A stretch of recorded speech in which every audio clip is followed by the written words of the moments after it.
Cadet college वाना में security forces का भारतीय प्रॉक्सिस बेहतर खवारिज के खिलाफ ऑपरेशन मुकम्मल। तमाम 525 तलबा समेत 650 अफराद को बाहिफाजत निकाल लिया गया। सिक्योरिटी हुकाम के मुताबिक 3 हमलावरों को एक इमारत में महदूद कर दिया। तीनों फितनल खवारिज अफगानिस्तान से मुसलसल टेलीफोन पर हदायत लेते रहे। अब ऑपरेशन जामे तरीके से हतमी अंजाम का मचाया जाएगा। आखिरी खवारिज को जहन्नुम हासिल करने तक कार्रवाई जारी रहेगी। तमाम तलबा और उसातिज़ा के हौसले बुलंद हैं। सिक्योरिटी फोर्सेज ने गुज़िश्ता रोज़ कॉलेज के गेट के बाहर धमाका करने वाले 2 दहशतगर्दों को हलाक किया था। कॉलेज के मरकजी गेट पर होने वाले खुदकश धमाके की फुटेज मंजर आम पर आ गई। धमाके के फौरन बाद पाक फौज और रेस्क्यू टीमों की तेज कार्रवाई वाज़ेह देखी जा सकती है।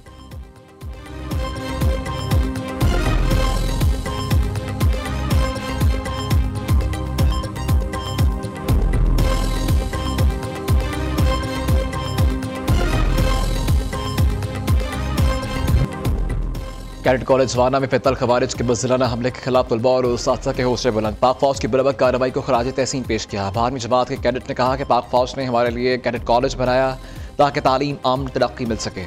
बुज़दिल दहशतगर्द चाहते हैं वज़ीरिस्तान के बच्चे तालीम से महरूम रखें। दहशतगर्द घरौनी साजिश नाकाम रहे, इसमें आइंदा भी रहेंगे। इधर कैडेट कॉलेज वाना में फितल खवारिज के बुज़दिलाना हमले पर मुकामी अफराद का शदीद रद्द-ए-अमल। कहा पाक फौज ने तलबा को रेस्क्यू किया, मासूमों की हिफाजत मुमकिन बनाई। वाज़ेह है दहशतगर्द पख्तूनों और कबाइल को तालीम से दूर रखना चाहते हैं।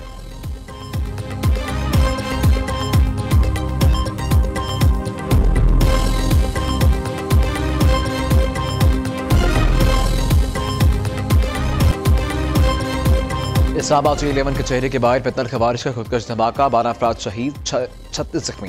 4 की हालत तशवीशनाक। तर्जुमान पेम्स अस्पताल के मुताबिक 18 जख्मियों को तिब्बी इमदाद के बाद डिस्चार्ज कर दिया।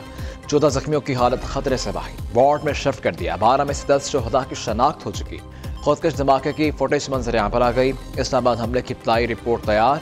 खुदकश हमलावर का सर मिल गया, बाजोड़ का रिहायशी था। दहशतगर्द के आज़ा के सैंपल शनाख्त के लिए भिजवा दिए गए। खुदकश हमलावर जुमे के रोज इस्लामाबाद पहुंचा। खुदकश हमलावर पीर बधाई से मोटरसाइकिल पर G11 कचहरी पहुंचा।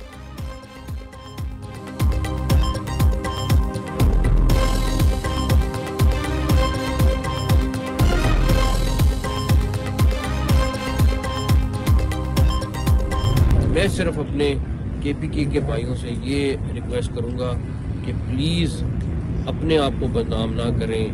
हमें अपने मुल्क के साथ खड़ा होना है, हमें अपने फोर्सेस के साथ खड़ा होना है जो इन दहशतगर्दों को क्लियर करा रहे हैं। ये आपको बदनाम करने की कोशिश कर रहे हैं, आपको अपने ताल्लुक़ के बुनियाद पर आपको साथ मिलाने की कोशिश कर रहे हैं। लेकिन हमारे लिए सबसे पहले पाकिस्तान होना चाहिए। खुदकश हमलावर कचहरी के अंदर जाने की कोशिश करता रहा। मौका न मिलने पर पुलिस की गाड़ी पर हमला किया। वाना हमले में अफगान तालिबान मुलव्विस कम्युनिकेशन होती रही। कचहरी और वाना हमले में मुलव्विस किरदारों को जल्द सामने लाया जाएगा। वज़ीर दाखिला मोहसिन नकवी की मीडिया टॉक। कहा खैबर पख्तूनख्वा के भाई अपने आप को बदनाम न करें, हमें अफगानों के बजाय अपने मुल्क और फोर्सेस के साथ खड़ा होना है। सदर ममलकत वज़ीर आज़म का खुदकुश धमाके में कीमती जानों के ज़िया पर इज़हार अफसोस। मुल्क से दहशतगर्दी के मुकम्मल खात्मे तक ऑपरेशन जारी रखने का आज़म। अमेरिका, बरतानिया, चीन, अफगानिस्तान, यूरोपीय यूनियन और दीगर ममालिक की इस्लामाबाद धमाके की मज़म्मत। शुहदा के अहल खाना से ताज़ियत और जख्मियों से दिली हमदर्दी का इजहार भी किया। कायम मुकाम अमरीकी सफ़ीर नैटली बेकर ने कहा अमरीका पाकिस्तान में अमन और इस्तेहकाम की मुकम्मल हमायत करता है।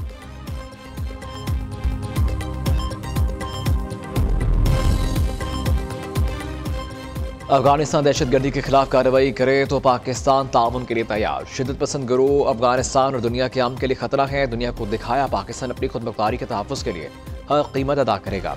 जिन्होंने हम पर हमला किया पाकिस्तान ने नाकाबिल फरामोश सबक सिखाया। पाकिस्तान ने कई बार आमन दुश्मनों कार्रवाइयों का सामना किया। वज़ीर आज़म शहबाज शरीफ का इंटर पार्लिमानी स्पीकर कॉन्फ्रेंस से खिताब। कहा अमन, सलामती और तरक्की के लिए पार्लिमानी रहनुमाओं को एक प्लेटफॉर्म पर लाना बाइस फ़ख्र है। तरक्की के लिए सलामती और अमन नागुज़ीर है।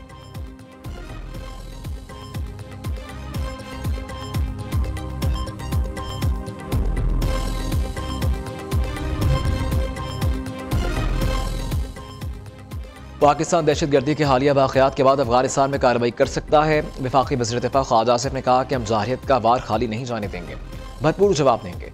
हाली वाक़यात में अफगान मुदाखलत के सबूत साजिशों के सामने रखे जाएंगे। अफगान तालिबान की मजम्मत या अफसोस का इजहार सच्चाई का सबूत नहीं हो सकता।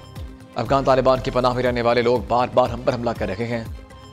भारत अफगानिस्तान के रास्ते जारियत कर रहा है, किसी को गलत फहमी नहीं होनी चाहिए।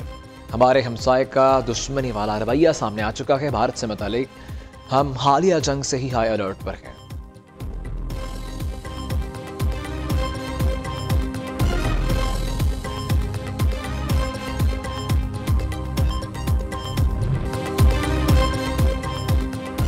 सत्ताईसवीं तरमीम का बिल आज कौमी असम्बली में मंजूर किया जाएगा। 184 को खत्म नहीं किया, इसे वफाकी आईनी अदालत को सौंपा है। सुबह के मामलात आईनी मुकदमात आईनी अदालत देखेगी। सो मोटो के जरिए मुल्क का मौसी निज़ाम बिठाया गया। सुप्रीम कोर्ट को अब आम आदमी के मुकदमात सुनने का वक्त मिलेगा। ख्वाहिश थी अपोजिशन भी आईनी तरमीम पर राय देती। आजम नज़ीर तारड़ का कौमी असम्बली में पॉलिसी बयान। वज़ीर कानून की तकरीर के दौरान अपोजिशन का एहतजाज और नारेबाजी।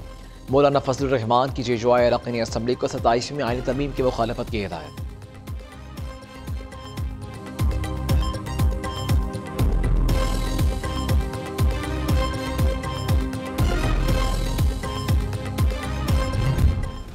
इस तरमीम को हम बाकू तरमीम कहते हैं। इस बाकी तरमीम को, इस बाकू तरमीम को, इस सुबह बेनूर को हम नहीं मानते, आवाम नहीं मानते। आप लोगों ने नहीं देखा दुनिया के किस सदर के पास इम्यूनिटी होती है। आप बहके ये कौन सी बात है जो ला मिनिस्टर साहब आवाम को बावर कराना चाहते हैं कि सदर अगर चला जाए तो उसके पास समन नहीं जाना चाहिए कि जमहूरियत के लिए आईन में तब्दीलियां कंसेंसस से की जाती हैं। और लोग ये यकीन करते हैं कि जब आप कंसेंसस के साथ तब्दीली करेंगे तो वो आवाम की बुनियादों को, जमहूरियत की बुनियाद को मजबूत करेगा। जनाब स्पीकर, इन्होंने डिवाइड प्रोवाइड किया। 27वीं तरमीम को नहीं मानते, ये जमहूरियत के लिए सो का दिन है। हम नई तरमीम को पूबा तरमीम, बाकू तरमीम कहते हैं। जमहूरियत को दफन करने के लिए आप एक कदम और आगे बढ़ गए। इस तरमीम के बाद जमहूरियत पराए नाम रह जाएगी। Chairman PTI barrister Gohar Ali Khan का कौमी असम्बली में इजहार ख्याल। कहा, हुकूमत को मुबारक हो, आपने रोटों के वोट से तरमीम पास करवाई। कानून के सामने जवाबदेह होना जमहूरियत है। दुनिया के किसी सदर के पास इस्तिस्ना नहीं। आपकी सोच और आपके डर को सलाम। हम इन्हें कानून के कटहरे में लाकर रहेंगे।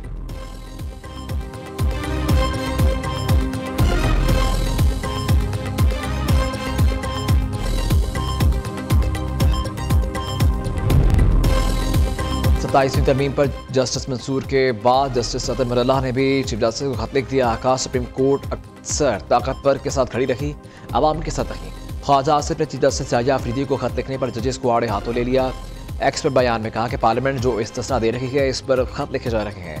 अगर अपने गिरबान में झांकें फिर चिट्ठियाँ पाओ। जस्टिस मंसूर से लेकर पनामा जज साहिबान ने जो जराइम किए, क्या खत लिखने वालों को अपने अदारे की तारीख याद नहीं?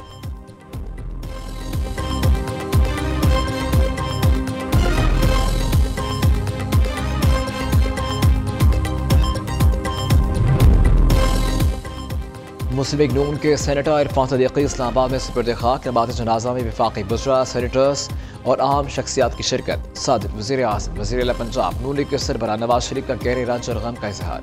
शहबाज शरीफ की मरहूम इरफान सदीकी के घर आमद, अहले खाने से ताज़ियत और फातह ख़्वानी की। चेयरमैन नईबाद मीडिया नेटवर्क का सेनेटर इरफान सदीकी के इंतकाल पर गहरे दुख और अफसोस का इजहार। प्रोफेसर डॉक्टर चौधरी अब्दुर्रहमान का कहना है, इरफान सदीकी सच्चाई, जरअत और इल्म का इस्तारा थे। उनकी सहाफ़ती खिदमत मुल्क की तारीख में हमेशा याद रखी जाएगी।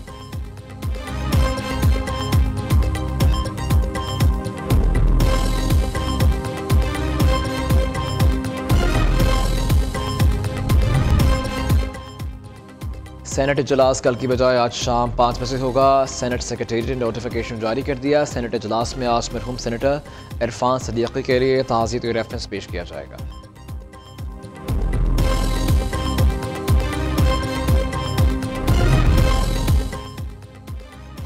नई दिल्ली धमाका, मोदी सरकार पर उंगलियां उठने लगी। भारतीय सियासी रहनुमा और सहाफ़ियों ने इंतखाबी फॉल्स फ्लैग करार दे दिया।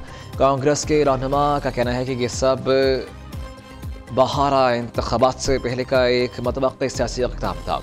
सहाफ़ी शालिनी शुक्ला ने कहा, बीजेपी बहरान में आने पर दहशतगर्द या ब्लास्ट का ड्रामा रचाती है, फ़ौरन पाकिस्तान को बुरूद इल्ज़ाम ठहराया जाता है।